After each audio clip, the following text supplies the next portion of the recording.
Geçtiğimiz ay Çin'in Doğu Türkistan'da zorunlu kürtaj da dahil olmak üzere soykırım politikaları yürütmesi uluslararası medyanın gündemine girmişti.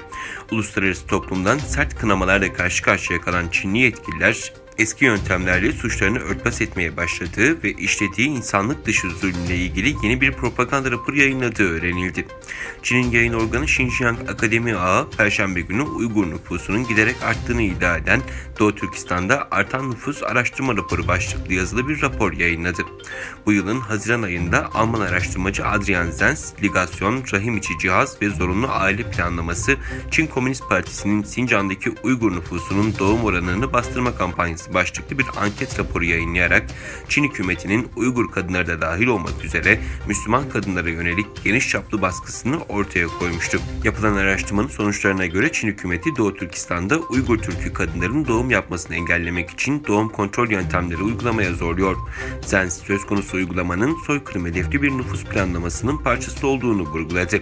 ABD Dışişleri Bakanı Pompeo yaptığı yazılı açıklamada dünya bugün Çin Komünist Partisi'nin Doğu Türkistan'da baskı kampanyasının bir parçası olarak Uygurlara ve diğer azınlıklara karşı zorunlu kısırlaştırma, zorunlu kürtaj ve zorla aile planlama uyguladığına dair rahatsız edici haberler aldı ifadesini kullanmıştı.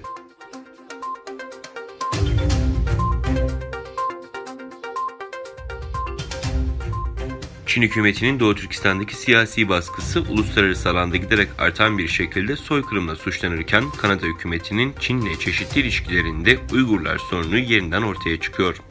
3 Eylül'de yayınlanan bir habere göre Kanada Milletvekili Garnet Gunes kısa süre önce Kanada-Çin İlişkileri Özel Komitesi'ne katıldı. Garnet Gunes buradaki çalışmaları hakkında konuşurken Uygur meselesine dikkat çekti. Son zamanlarda Uygur, Doğu Türkistan veya Sincan denilen yerde Uygurların katledilmesine odaklanıyoruz dedi. Kanada hükümetinin Uygurlara yönelik soykırımı tanımaya çağıran Garnet yaptığı açıklamada Doğu Türkistan'da olup bitenler tamamen soykırım kapsamındadır dedi. Uygurların zorunlu çalıştırıldığına dikkat çeken Garnet ayrıca Çin'den tükettiğimiz ve ithal ettiğimiz ürünlerin modern köle emeğinin ürünü olduğunu unutmamalıyız dedi.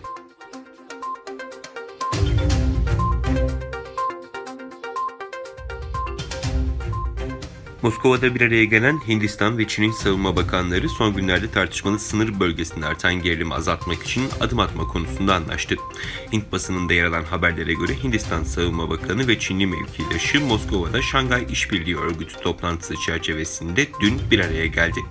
Hindistan Savunma Bakanlığı'ndan yapılan açıklamada toplantıda her iki ülkenin gerilimi daha fazla arttıracak ve durumu daha da karmaşıklaştıracak adımlar atmama konusunda anlaştığı kaydedildi. Hindistan'ın kuzeydoğusundaki Ladakh bölgesinde 15 Haziran'da 20 Hint askerinin ölümüyle sonuçlanan çatışmaya neden olan ve bölgede tansiyonu yükselten süreç, Çin askerlerinin Mayıs başında 3 noktadan Ladakh bölgesine girmesi, burada çadır ve askeri karakollar kurmasıyla başlamıştı.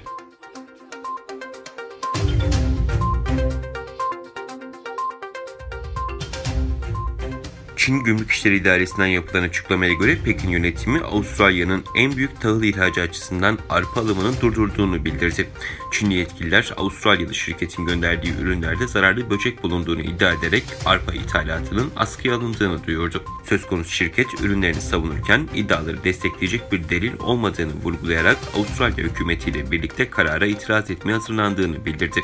Pekin yönetimi ise Avustralya'dan ithal edilen arpaya %80 gümrük vergisi uygulayarak iki ülke arasındaki ticaret hacminin azalmasına yol açtı.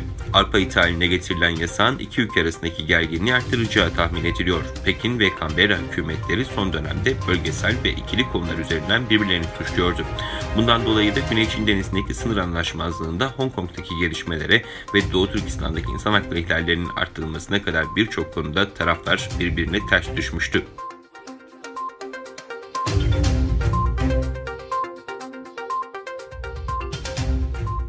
Türk ve Azerbaycan Silahlı Kuvvetleri'nin Nahçıvan'da gerçekleştirdiği ortak askeri tatbikatta temsili düşman hedefleri kara ve havadan vuruldu. Azerbaycan ve Türkiye arasındaki askeri işbirliği çerçevesinde iki ülke silahlı kuvvetleri arasındaki koordinasyonun geliştirilmesi amacıyla yapılan tatbikatta yerine getirilen görevler gerçek savaş sahnelerini aratmadı.